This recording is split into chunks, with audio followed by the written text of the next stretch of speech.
Every summer when I was a child, my family would visit our relatives in the northwest of Ireland, in a rural, low-populated region called Donegal. Leaving our home in England, we would road trip through Scotland before taking a ferry across the Irish Sea. Driving a further 3 hours through the last frontier of the United Kingdom, my two older brothers and I would know when we were close to our relative's farm because the country roads would suddenly turn bumpy as hell. Donegal is a breathtaking part of the country. Its Atlantic coastway is wild and rugged, with pastoral green hills and misty mountains. The villages are very traditional, surrounded by numerous farms, cow and sheep fields. My family and I would always stay at my grandmother's farmhouse, which stands out a mile away, due its bright, red-painted coating. These relatives are from my mother's side, and although Donegal, and even Ireland for that matter, is very sparsely populated, my mother's family is extremely large. She has a dozen siblings, which was always mind-blowing to me. And what's more, I have so many cousins, I've yet to meet them all. I always enjoyed these summer holidays on the farm, where I would spend every day playing around the grounds and feeding the different farm animals. Although I usually played with my two older brothers on the farm, by the time I was 12, they were too old to play with me and would rather go round to one of our cousins' houses nearby to either ride dirt bikes or play video games. So I was mostly stuck on the farm by myself. Luckily, I had one cousin, Grane, who lived close by and was around my age. Grane was a tomboy, and so we more or less liked the same activities. I absolutely loved it here, and so did my brothers and my dad. In fact, we loved Donegal so much, we even talked about moving here. But for some strange reason, although my mom was always missing her family, she was dead against any ideas of relocating. Whenever we asked her why, she would always have a different answer. There weren't enough jobs, it's too remote, and so on. But unfortunately for my mom, we always left the family decisions to a majority vote. And so if the 4 out of 5 of us wanted to relocate to Donegal, we were going to. On one of these summer evenings on the farm, and having neither my brothers or Gran to play with, my Uncle Dave, who ran the family farm, asked me if I'd like to come with him to see a baby calf being born on one of the nearby farms. Having never seen a newborn calf before, I enthusiastically agreed to tag along.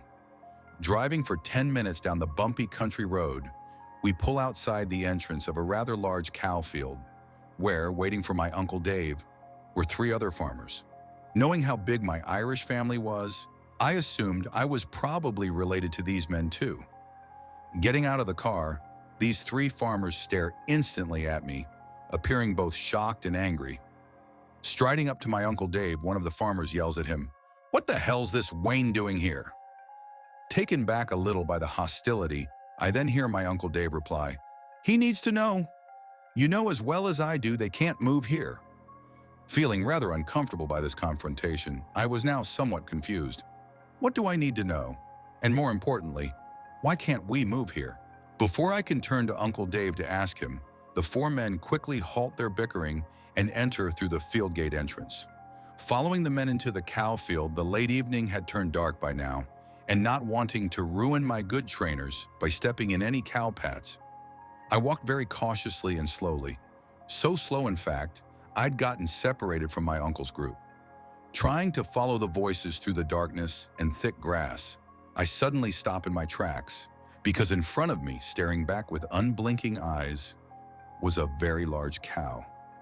So large, I at first mistook it for a bull. In the past, my Uncle Dave had warned me not to play in the cow fields, because if cows are with their calves, they may charge at you. Seeing this huge cow, staring stonewall at me, I really was quite terrified. Because already knowing how freakishly fast cows can be, I knew if it charged at me, there was little chance I would outrun it. Thankfully, the cow stayed exactly where it was, before losing interest in me and moving on.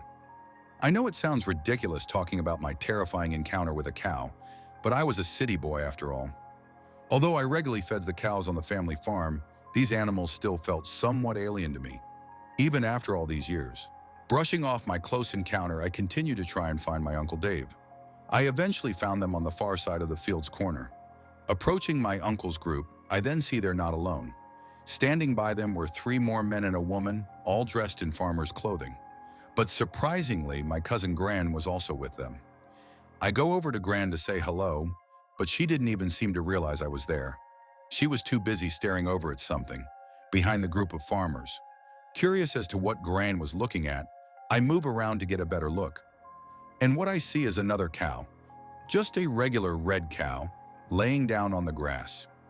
Getting out my phone to turn on the flashlight, I quickly realized this must be the cow that was giving birth.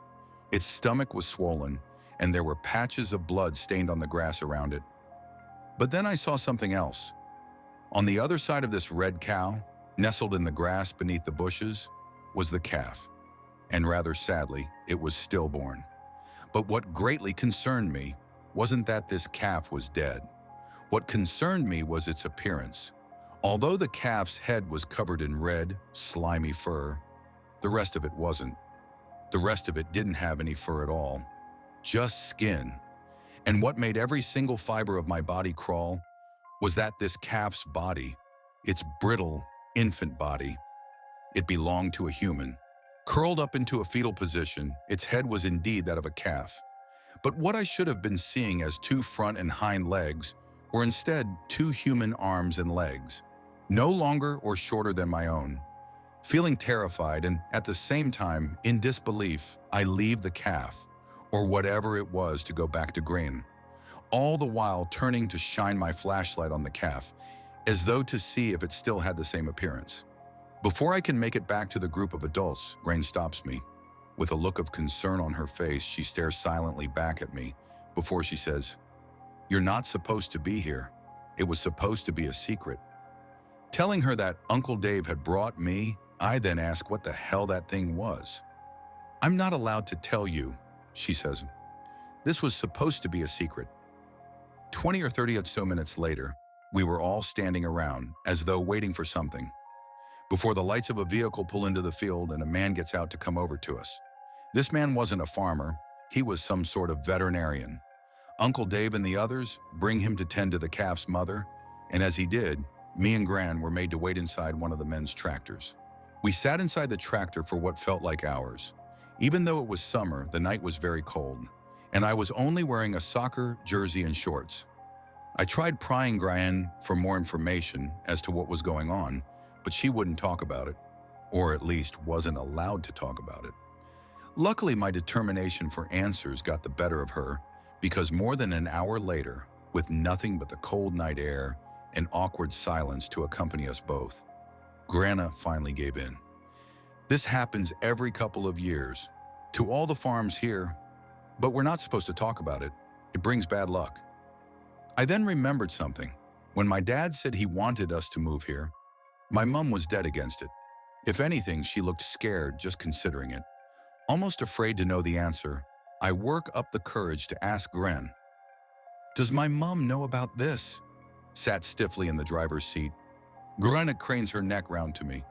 "Of course she knows," Grenna reveals. "Everyone here knows." It made sense now.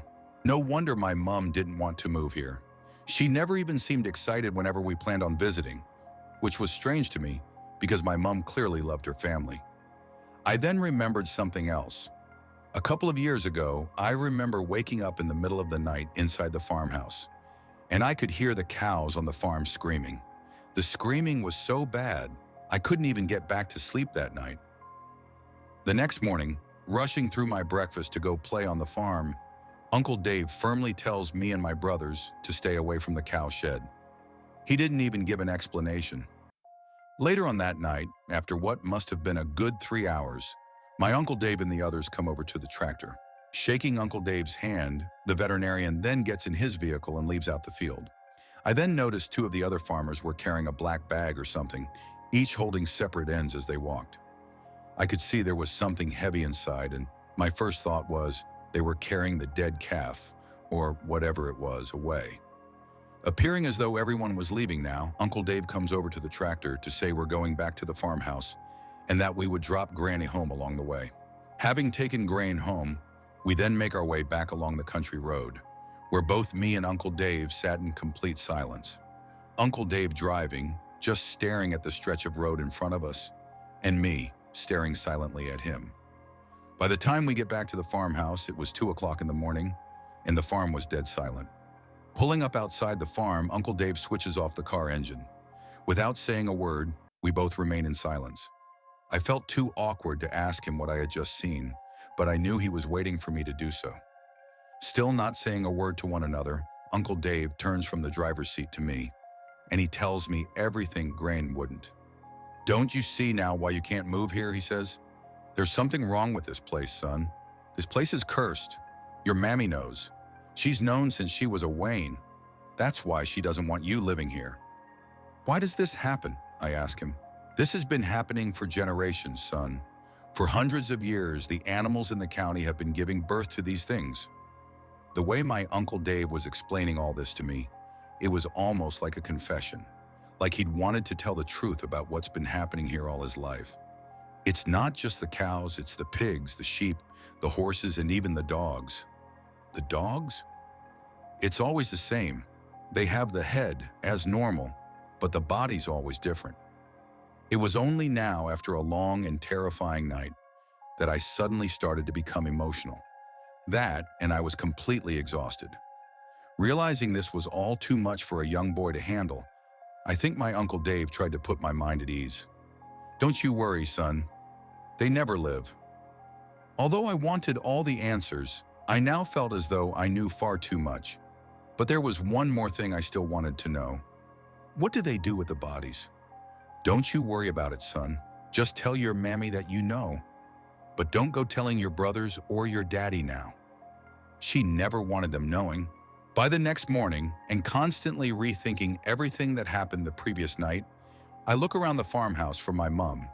Thankfully, she was alone in her bedroom folding clothes, and so I took the opportunity to talk to her in private. Entering her room, she asked me how it was seeing a calf being born for the first time. Staring back at her warm smile, my mouth opens to make words, but nothing comes out, and instantly, my mom knows what's happened. "I could kill your Uncle Dave," she says. "He said it was going to be a normal birth." Breaking down in tears right in front of her, my mom comes over to comfort me in her arms. "It's okay, chicken. There's no need to be afraid." After she tried explaining to me what Grain and Uncle Dave had already told me, her comforting demeanor suddenly turned serious. Clasping her hands upon each side of my arms, my mom crouches down, eyes level with me, and with the most serious look on her face I'd ever seen, she demands of me, "Listen, chicken, whatever you do, don't you dare go telling your brothers or your dad. They can never know. It's going to be our little secret, okay?" Still with tears in my eyes, I nod a silent yes to her. "Good man yourself," she says. We went back home to England a week later. I never told my brothers or my dad the truth of what I saw, of what really happens on those farms. And I refused to ever step foot inside of County Donegal again. But here's the thing. I recently went back to Ireland, years later in my adulthood, and on my travels I learned my mom and Uncle Dave weren't telling me the whole truth. This curse, it wasn't regional, and sometimes they do live.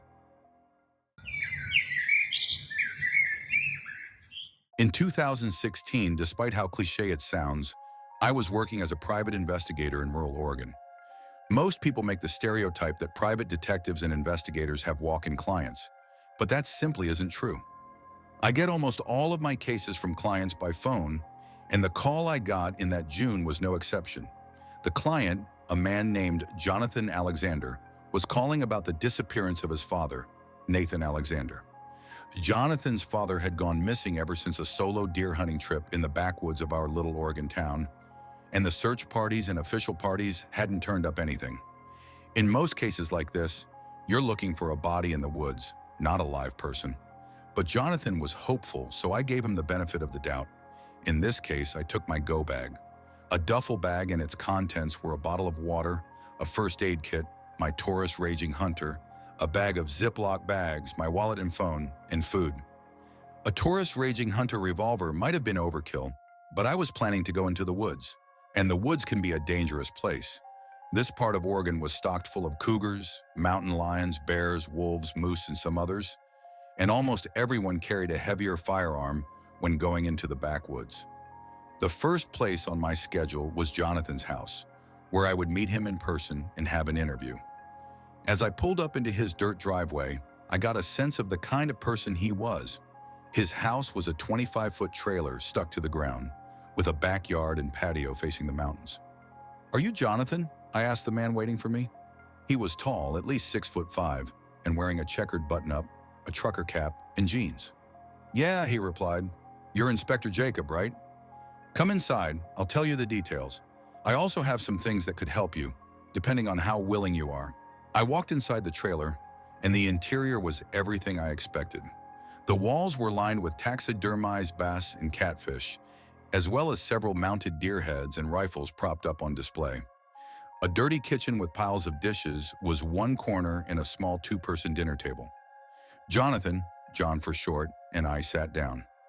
Jonathan offered me a beer, but I declined. I never drank on a job. I started with the regular questions. Where was he last seen? Who was with him? What happened leading up to the night of the disappearance? John replied, telling the whole story. "My dad, Nathan, was a hunter and fisherman. Hunting and fishing was his life. He always had a rifle or a fishing rod. He's in his 60s and was in the military for 7 years, had a few tours in Afghanistan. On that night, he wanted to go solo buck hunting in the evening, so I dropped him off in a dirt road near his favorite spot. He didn't come back for 2 days. This was somewhat normal. He sometimes hunted overnight or just got lost. After a week passed, I got really worried. I could feel that something was wrong. I could feel it in my gut. I called the sheriff, and they organized a search party for 3 nights.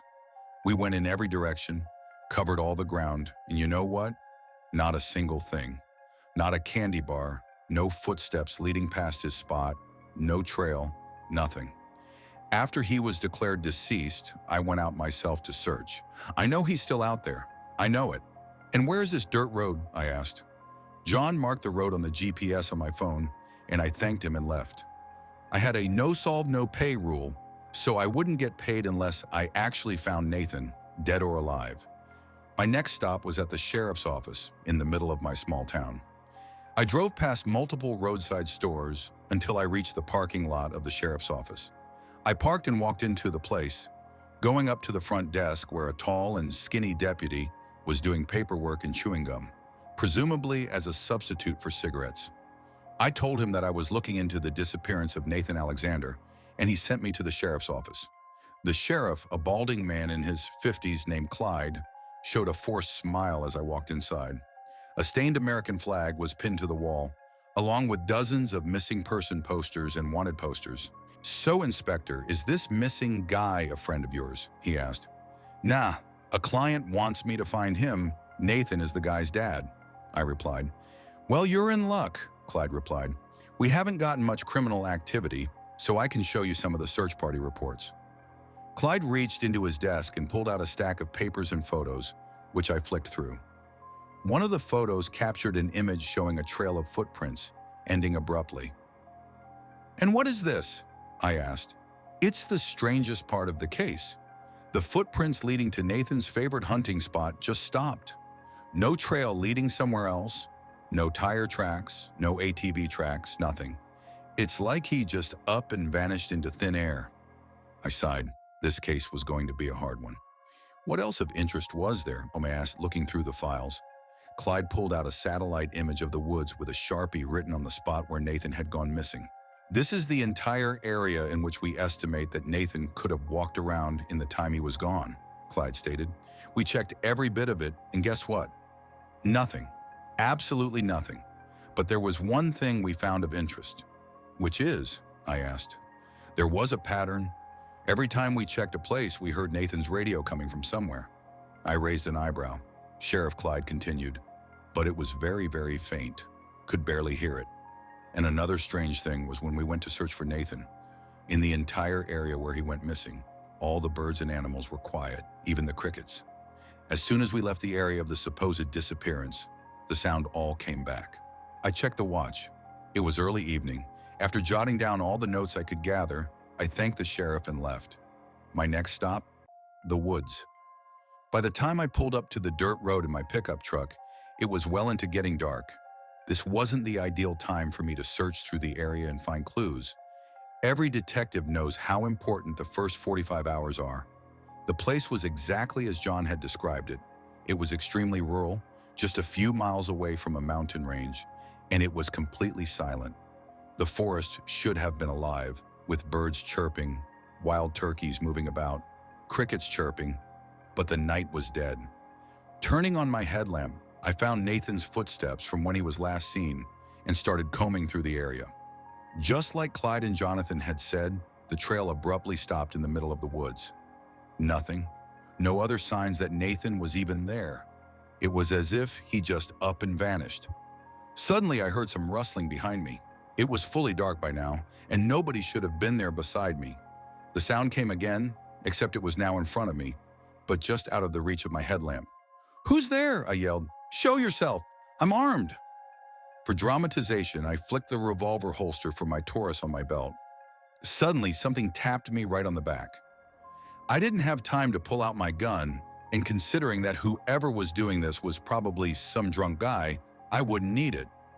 I turned and threw a Mike Tyson haymaker in the thing's direction and ended up hitting a tree and nearly breaking my wrist. In the split second that I was proud of my Mike Tyson haymaker, I realized that I had punched a tree and that my knuckles were actually bleeding. Whoever was behind me, if there was someone behind me, they were long gone, and that was when the laughing started. Actually, it was more like cackling. Weird, crazy, and unnatural cackling. Whatever you'd call it, it was unsettling anyway. I pulled out my revolver designed to drop bears and fired a deafening shot into the air. The laughing, everything, stopped for a bit, and I almost put my guard down. Then I heard something whisper just an inch away from my ear. It said, "Leave this place." And the next thing I know, I hear the sound of a million running footsteps catching up to me, and I got scared as hell. I ran right out of the woods fast enough to outrun Usain Bolt. Adrenaline is one heck of a drug. I jumped in my pickup truck, turned the engine, and peeled out of there, all in record time. Whatever was behind me was still chasing me behind the car. I looked into the rearview mirror to try to look at the thing, which was running at least 80 miles per hour to keep up with me, and I saw nothing. Well, it wasn't a conceptual nothing. It was nothing in the sense that it was nothing my brain could comprehend and understand. There was a huge blurry shape running after me, dark as the night and fuzzy around the edges. It was as if somebody took a huge mass of static from an 80s TV, made it into some sort of creature, and put it on a dirt road at 9 o'clock to chase some poor private investigator. I turned the road, drove down the road until I reached the town. The thing was, obviously, gone. I parked at a gas station parking lot and threw up once my body realized how much running I had done. The next day, I headed to a woman named Meredith's house. I had heard about her from when I was at the bar the night I saw the demon thing, by some paranormal junkies who were particularly interested in what I said. Meredith apparently owned a spiritual massage shop at the edge of town, having the shop based on the first floor of her house. She also knew a thing or two about paranormal entities, the occult, monsters, ghouls, and, well, you get the gist. I pulled up into the driveway of her shop and knocked on the door. "We're closed, asshole!" Somebody, probably Meredith, yelled.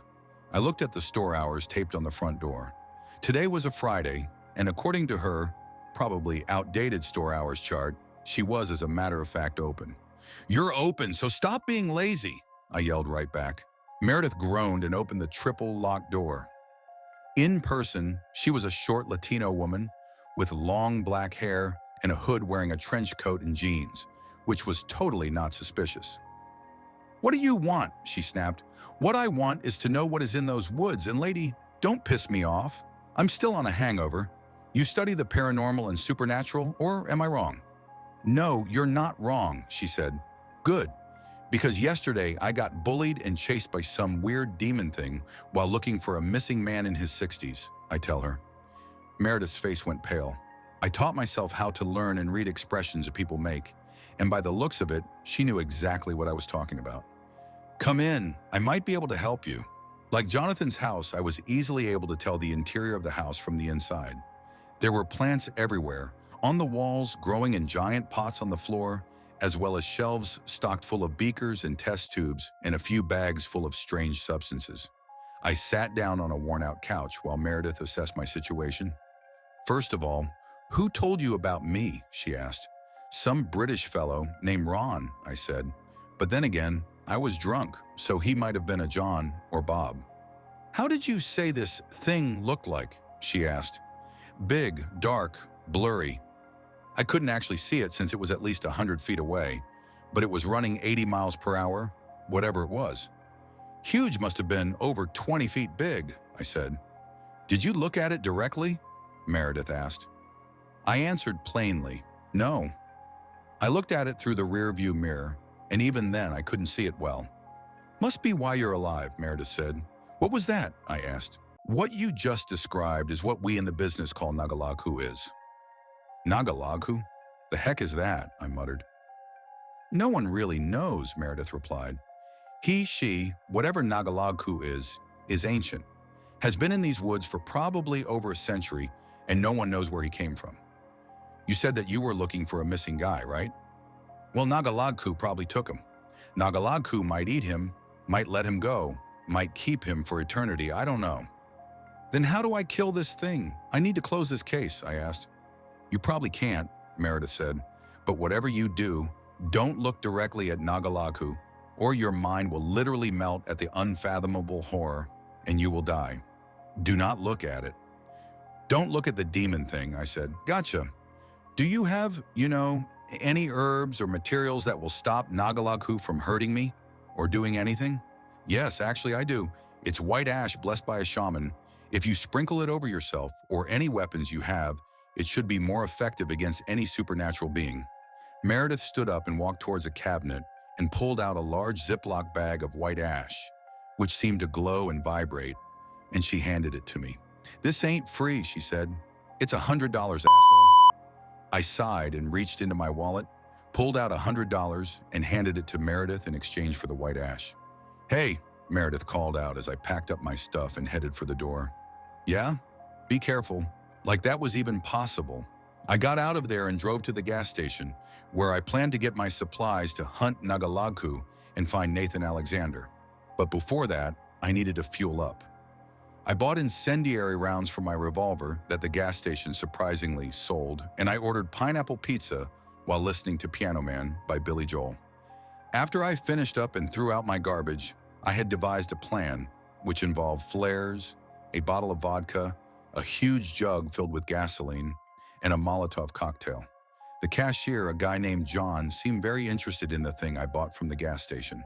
He was a tall guy in his 50s, with a graying beard, a trucker cap, and attitude.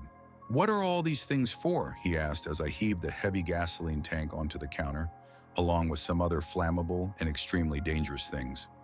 Oh, nothing, I answered, trying not to sound suspicious.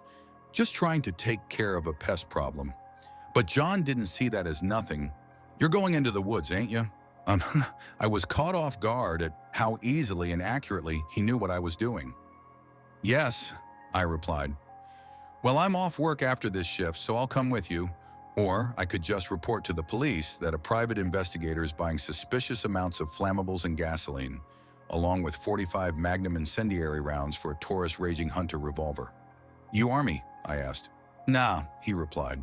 Been in the U.S. Marines. Had 2 tours in Afghanistan. I didn't see any reason why John shouldn't come with me, and besides, I could use his military and combat skills, which might be useful. And I wasn't going to carry a 55-gallon tank full of gasoline in the middle of the woods alone. Fine, let's do this, I said. A few hours later, just as the sun was setting, John and I got out of my pickup truck in front of the woods. John had brought his trusty 12-gauge packed with Dragon's Breath incendiary rounds and a mini flamethrower. John would be my backup and the bait, while I carried the gasoline tank duct-taped to an explosive Molotov cocktail. The plan was we would go to the woods, to the spot where I had last been attacked by Sagoth, and wait. Once we heard a sign of him, we would both put on our blindfolds to avoid having our souls sucked out by the unfathomable sight of the eldritch cosmic horror. Ready? John asked. Yeah, I said. Just don't shoot me while you have your blindfold on. We walked into the woods in silence, and after a mile or so, I reached the spot where Nathan was last seen. We sat there and waited an hour or so until all the noise suddenly stopped, and I heard the sound of something massive dragging across the forest floor. Put on your blindfold, I said, putting on mine. We can't risk seeing this thing. John nodded, grinned, and put the blindfold on. Whatever it was sounded massive. It said in a demonic and ancient voice, "Leave this place." John and I fired a shot into the direction of the voice, and although my bullet missed by a mile, the old man's shot was a direct hit. Although I couldn't hear it, I saw the light from the blast of fire, sparks, and flames coming from the barrel of John's shotgun, and it hit the demon monster. The thing screeched, and we moved back a few steps, still blind. And without warning, the ground opened beneath us. What the f***? John and I fell into the cavern beneath us, 6 feet. You okay? I asked. Never been better, John replied. What is this place? I lifted my blindfold and looked around to see that we had fallen into a subterranean tunnel that led deeper into the earth. Anyone there? Fucking help! A voice screamed, presumably Nathan's based on the circumstances. We ran down the tunnel and searched for Nathan, and we found the man, lying on the cave floor with a broken leg. We're gonna get you out of here, I said.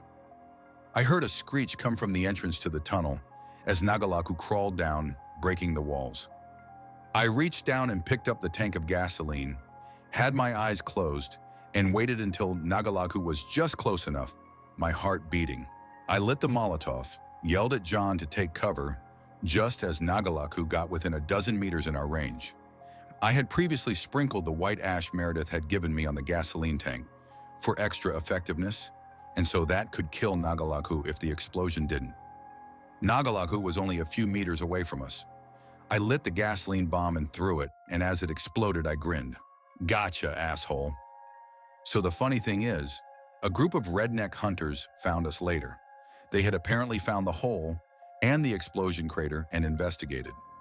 John and I had suffered some mild burns from the enormous gasoline explosion, but the missing guy, Nathan, came out harmless besides the broken leg he already had before.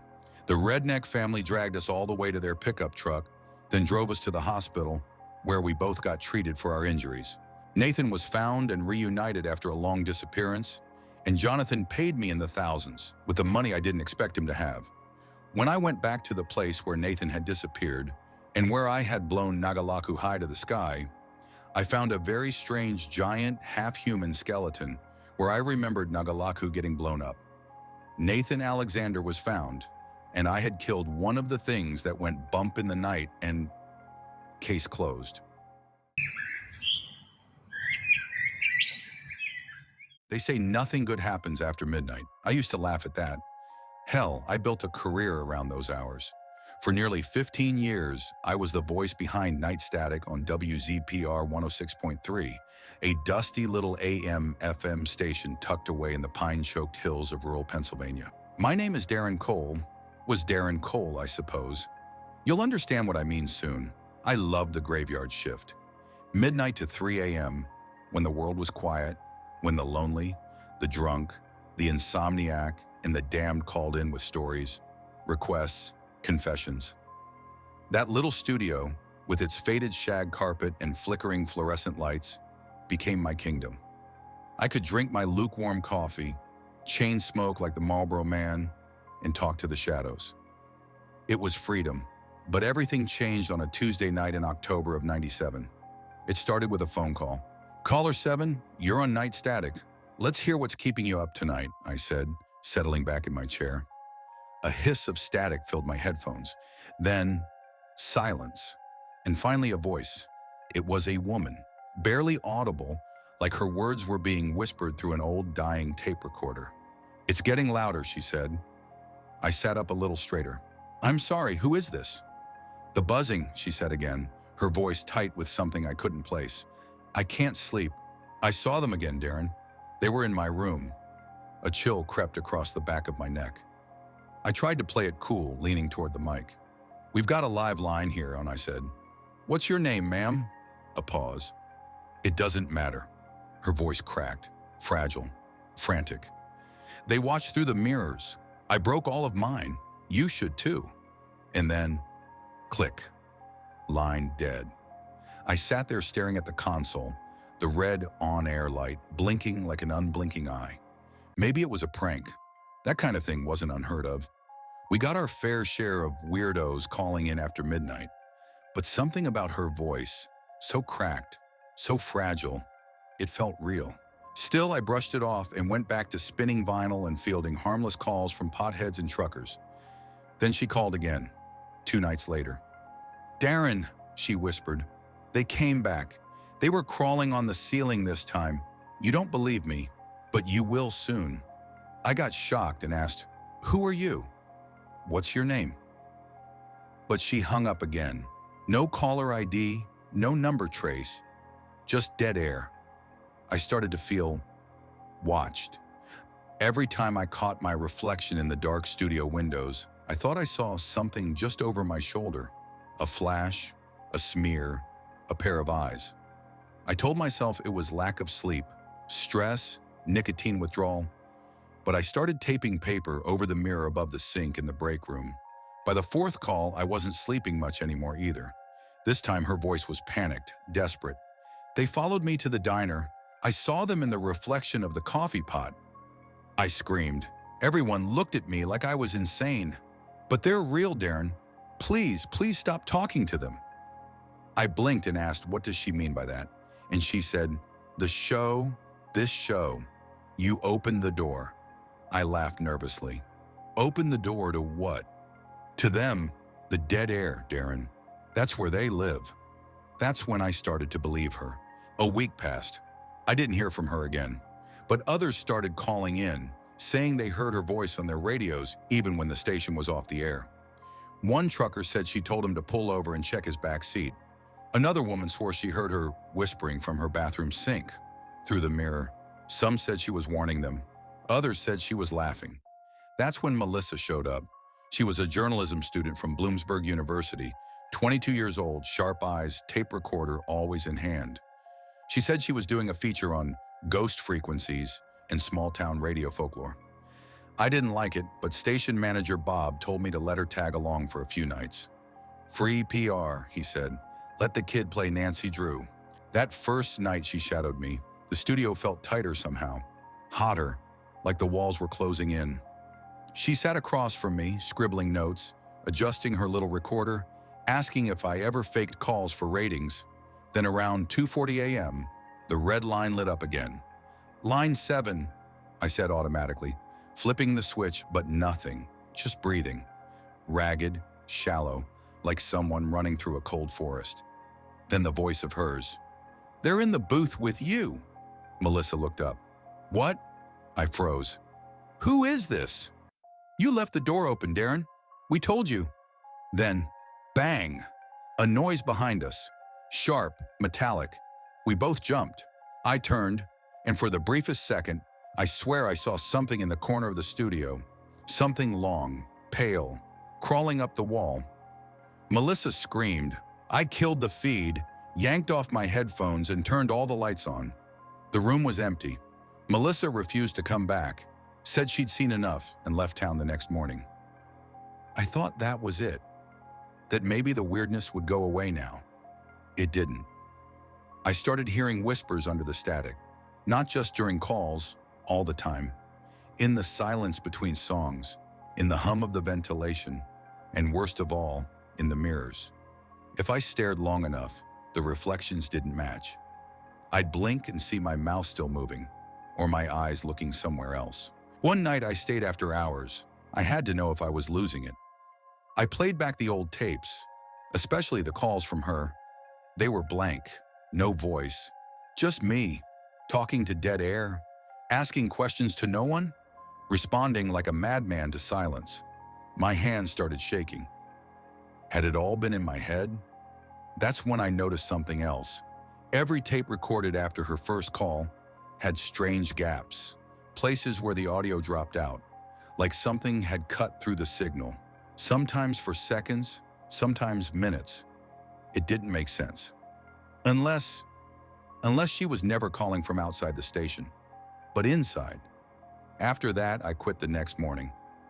Told Bob I was done, that I needed to get right with myself. He just shrugged and told me to leave the keys on the console. I moved to Philadelphia, tried to start over, worked security at a parking garage, got sober, saw a therapist, burned every tape I had from WZPR. But even now, 28 years later, I hear it sometimes. Late at night, when the city hum dies down and the static of silence creeps in, her voice whispering through the vents, through the sink, through the mirror. You left the door open, Darren. And somewhere, deep down, I know she's right.